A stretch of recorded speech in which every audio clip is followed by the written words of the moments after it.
What is this? It's Microsoft Excel.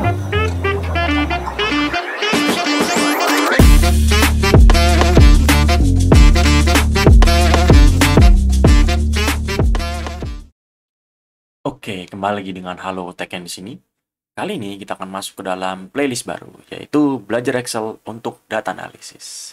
Di video pertamanya, sebelum kita langsung memulai pembelajaran Excel-nya, kita perlu tahu dong, kasus-kasus seperti apa data analis itu akan menggunakan Excel. Atau bagaimana sih biasanya seorang data analis menggunakan Excel di kesehariannya. Ya kan? Oke, tapi sebelum itu seperti biasa, mari kita dukung channel ini dengan cara like, subscribe, nyalakan notifikasi, dan tonton iklannya hingga selesai.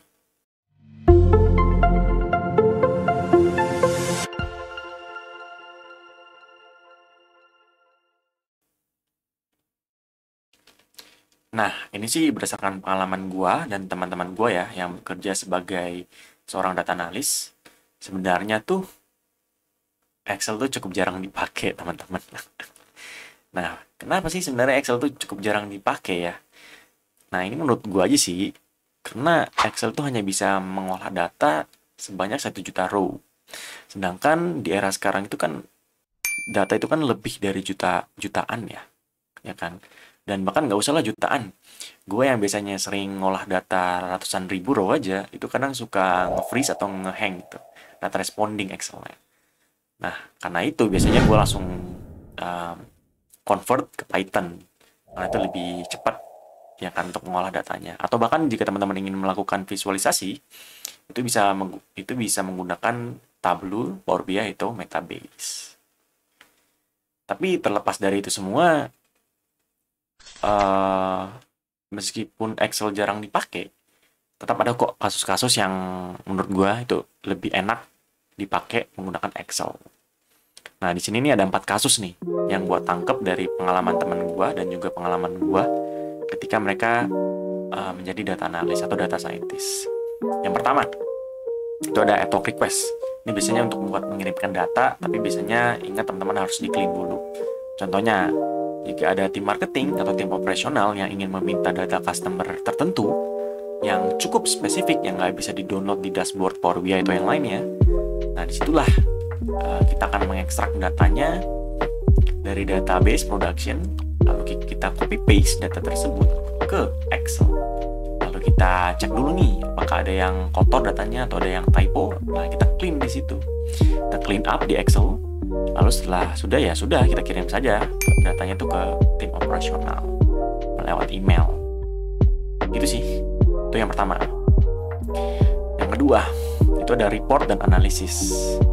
Nah, report dan analisis ini biasanya atasan kita, CEO atau COO atau mungkin yang lainnya, itu ingin meminta report dan analisis secara sederhana dan harus cepat.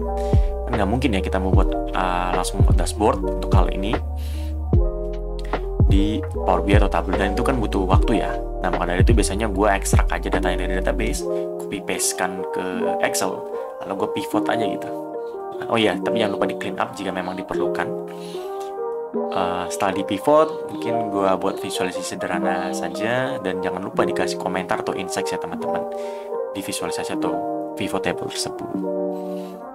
Oke, yang ketiga itu data inspections. Di sini biasanya gue ngelakuin data inspections dan data reconciliations karena UI Excel yang sangat mudah ya kan. Itu menurut gue banget sih, karena Excel tuh kalau ngelakuin data inspection mudahnya tuh di Excel gitu.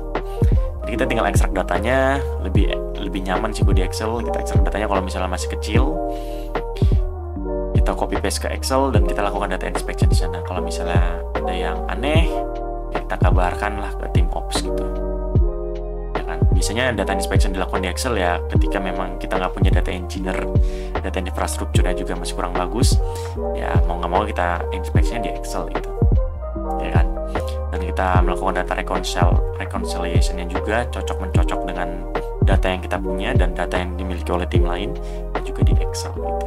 Karena UI Excel itu masih mudah gitu, dan juga datanya masih sedikit gitu sih teman-teman.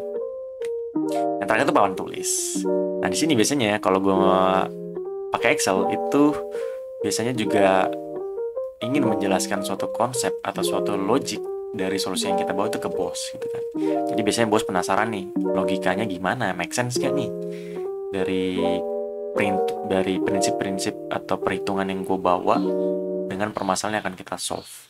Atau sebaliknya, biasanya bos gue menggunakan Excel itu untuk menjelaskan konsep statistik ke gue gitu, ya kan, dengan menggunakan Excel.